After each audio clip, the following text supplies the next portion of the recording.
What is up, everybody? Alex Catano here with Movies with Alex. And first and foremost, I'm here to tell you that Instagram Movies with Alex is gone. I'm not doing that anymore. It's just been taking a huge toll in my life. So, moving forward, any movie reviews, any movie discussions will be strictly on this YouTube channel.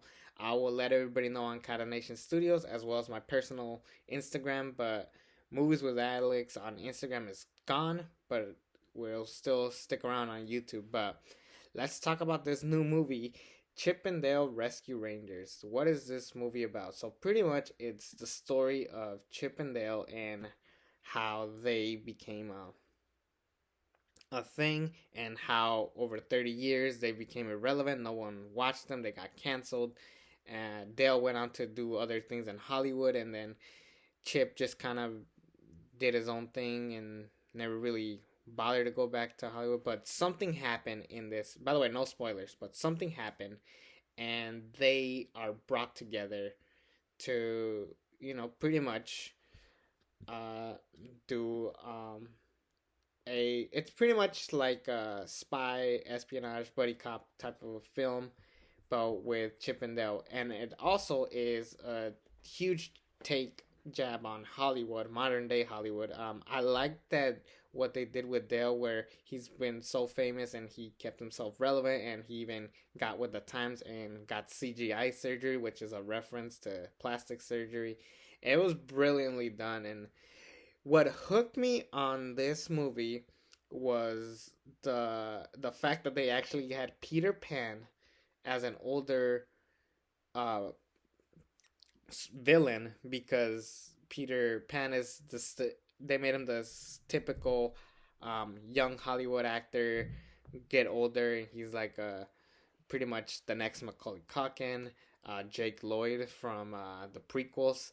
So that was kind of like a smart take, and I really like that they did that, and that's kind of what got me when I saw the trailer. And when I saw the trailer, they gave away a lot. So they really did, with the take on Seth Rogen as a Polar Express character, type of character, with the crappy CGI and how he can only look at one place. So it was brilliantly done.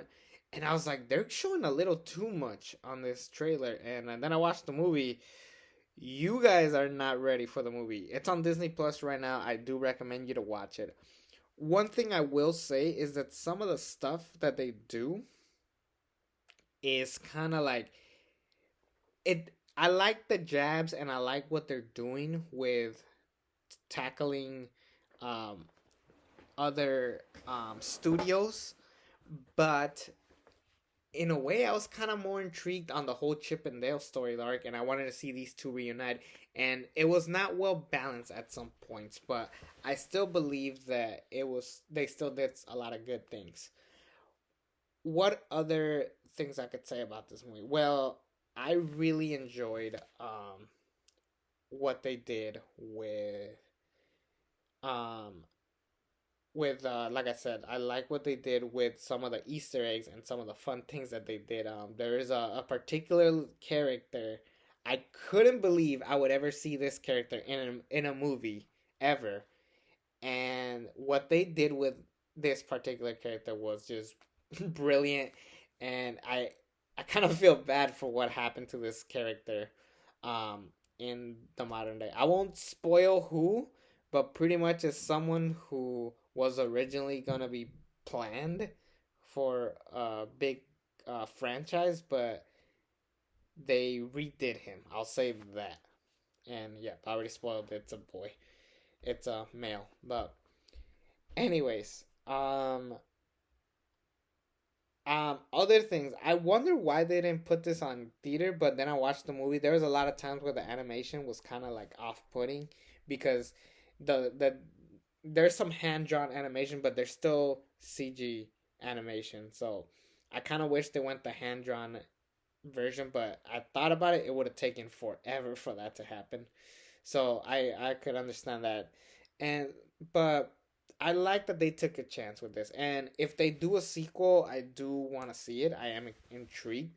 But I am afraid that the sequel might not be as good. I feel like this is a one time thing, and I feel like if we just keep it that way, it should be fun. Fine.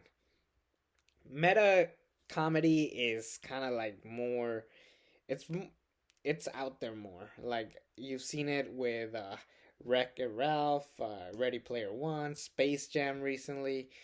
They're doing a lot of movies where they just throw in a lot of stuff, but this one was the first time where I felt like every cameo, every Easter egg, everything had a purpose to it, and it played to the story that they were trying to tell.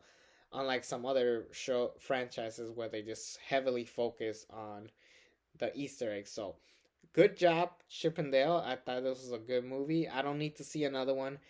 If I were to be honest, I'd probably give it a. I'll give it a B. Um, a yeah, I'll give it a B. That's a solid rating. It's the same thing I gave Sonic, but I'm gonna tell you right now, I'm gonna give Sonic a B plus because I watched it again. It gets better every time. So yeah, no A plus movie except the Batman thus far. I wasn't that high on Doctor Strange, especially with the title that it gave me. But I don't know. I think this summer could be full of surprises. I'm excited for what's to come. I'm reviewing Stranger Things next week. I can't believe I'm saying that. Um, The Boys is coming up. That's gonna be very exciting. So there's some exciting things to come for movies with Alex. So, and I will do a Spider-Man video in the near future. I won't say what video, but it's going to be a very exciting thing. So stay tuned, everybody, to Movies with Alex.